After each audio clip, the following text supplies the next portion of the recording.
Bismillahirrahmanirrahim.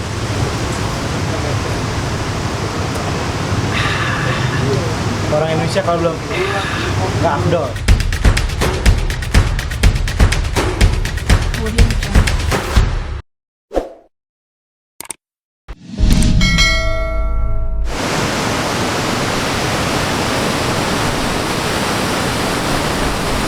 Assalamualaikum.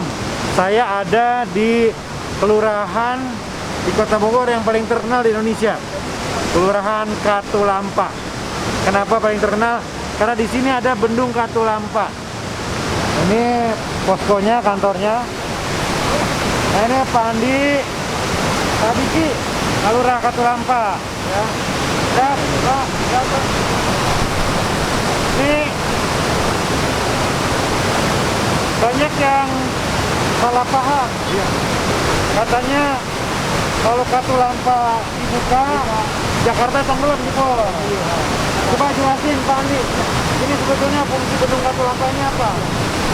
Sebetulnya fungsi Bendung Katulampa ini hanya untuk memperbaiki permukaan air, memberikan peringatan dini sebagai ke Jakarta. Ini bukan pengendali banjir. Jadi Katulampa ini bukan pengendali banjir, tapi mengukur ketinggian air. Berapa tinggi air yang ada, yang lewat, ada Bendung Katulampa menuju Jakarta. Ya. Yang bahaya itu kalau siaga satu. Nah, jadi beberapa kali siaga 1 di Katulampa, Jakarta banjir dalam waktu 12 jam sampai 12 jam ya. Jadi kalau di sini siaga 1, kita perkirakan 12 jam nyampe di Jakarta ke arah hilir ya.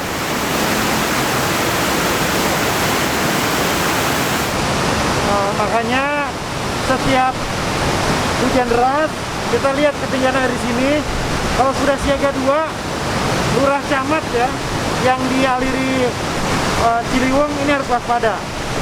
Termasuk ini nih, Kelurahan Katulampa. Kelurahan apa lagi? Ada berapa kelurahan Pak Lurah? 13. Ada 13 kelurahan di Kota Bogor yang dilewati Ciliwung ya. Nah, itu biasanya kalau siaga 1 cenderung terendam. Tapi alhamdulillah berapa tahun terakhir agak berkurang ya. kurang, masih aman.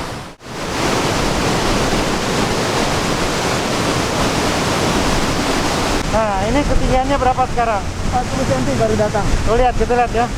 40 cm ya. Baru datang. Tadi 20, hujan. 40 cm ini siaga berapa? Masih siaga 4. Jadi kalau di atas 200 merah, itu siaga 1 ya. Artinya semua harus waspada. Pak Andi bertugas sudah berapa tahun di sini? Masih baru Pak, dari 87 sampai sekarang. 87 sampai sekarang. Berapa tahun? 33 tahun. 33 tahun bertugas di sini. Ciliwung. Selama 33 tahun yang paling parah tahun berapa? 97, 98, 96, 97, 96, 97, 2010, 2010, 2018, jangan 2018 ya. 2020. 2020. 5. Ada 5 kali siaga 1 ya. Jadi selama 33 tahun 5 kali siaga 1.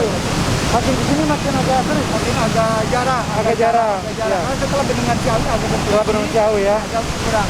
Ya, yang kita khawatir Ciesek Pak, Mega Mendung. Mega Mendung. Yang tercover oleh Bendungan Ciawi. Ya. Itu ke Katulampa. Kemarin waktu Gunung Mas longsor, Banjir, bandang. ini ke sini tanahnya masuk. Air bertahan masih hanya 40 sampai 70 cm. Ya. Tapi lumpurnya yang masuk Pak. Lumpurnya banyak. Banyak. Sampai kita koordinasi dengan PDAM, Kedangkalan Ya. di air baku PDAM. Dan Berapa jam kemarin lumpurnya itu? lumpurnya sampai sore aja Pak. Sampai sore. Dari pagi sampai sore besar. Terus ngalir terus ke sana ya. Nah, ini pun sebetulnya sudah terkoneksi ke Jakarta ya. Jakarta. Jadi real time. Kita lihat itu kameranya ya. Kita lihat itu ada kameranya. Nah, jadi Pak Gubernur nggak usah ke sini. Pak Gubernur bisa masuk memantau di Jakarta langsung karena terkoneksi dengan CCTV dan bisa dilihat di sini. Kalau dulu waktu belum ada pakai HT dulu. Nah, sekarang cukup dilihat koneksi CCTV di situ. Jadi bangunan ini mulai direncanakan tahun 1889. Kemudian selesainya tahun 1911. Di perencanaannya dari 1889 ya. 1889. Berarti 20 tahun lebih. Iya. Tapi masih kuat, masih kuat ini ya? Saya sempat ngajak Pak Gubernur Jakarta, Mas Anies, turun ke bawah, ke sini nih. Nah, kami sempat turun ke sini. Nah, Katulampa ini sekarang jadi tujuan favorit para goeser.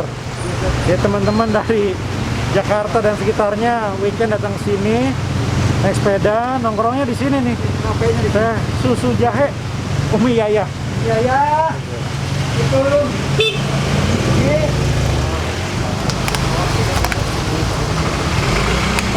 perlu dikembangkan lagi kampung Sawarna juga Pak. Ya. Warna-warni kalau anak muda. Harus berbasis masyarakat pasti. Masyarakat. Aduh, lihat nih. Tuh, jahenya lihat. Jahenya langsung diolah, ngedadak tadi.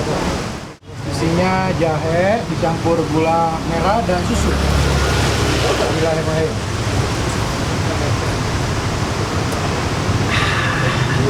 Orang Indonesia kalau belum nggak afdol.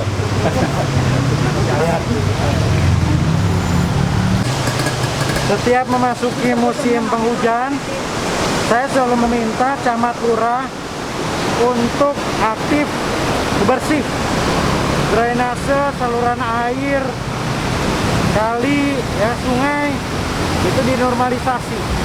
Kemarin sama Pak Lurah Katulampa, Pak Diki, kita turun ke Kampung Cikeas bebersih supaya nggak menumpuk ketika hujan, mampet, banjir. Jadi selalu hati-hati dan waspada ketika musim penghujan tiba.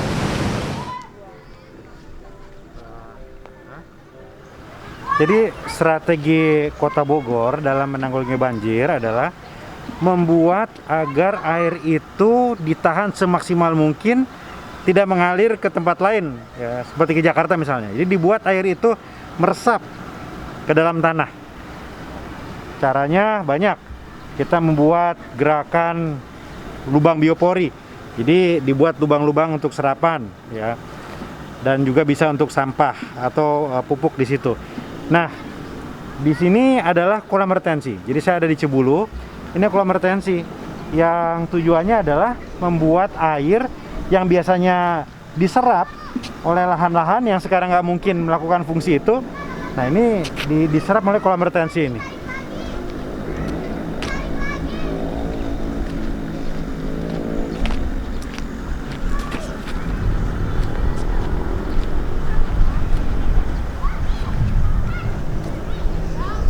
Kolam retensi Cibuluh ini di Bogor Utara dibangun dengan bantuan dana pemerintah Provinsi Jakarta 10 miliar. Luas kolam retensi ini keseluruhan tadi 1,6 hektar. Kolamnya saja 4.200 meter persegi dan bisa menampung air volumenya sekitar 21.000 meter kubik gitu. Dan air ini dibuat agar meresap ke dalam, ya. Jadi bayangkan bisa menampung air segitu, ditahan supaya nggak mengalir sampai ke hilir ke Jakarta. Dan di sini juga bisa menjadi tempat wisata, ya. Kadang-kadang dibuat mancing tuh, anak-anak di sana mancing. Nanti akan ada pengembangan lebih lanjut di kawasan ini, ya, supaya ada jalur hijau di sekelilingnya. Oh, Assalamualaikum. Pak, abang. Waalaikumsalam. Aya laukna. Aya di lebeta. Lauk naon? Campuran. Mujair. Pino. Saja Pino. Oh gitu. Terkendali lah. Ayo Pak ya, Ayo, sehatnya. Pak. Yuk, yuk.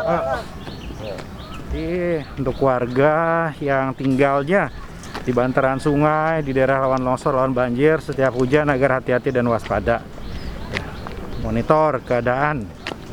Dan saya selalu perintahkan lurah, camat, kalau hujan besar siaga di wilayahnya masing-masing, antisipasi apabila terjadi bencana banjir dan longsor.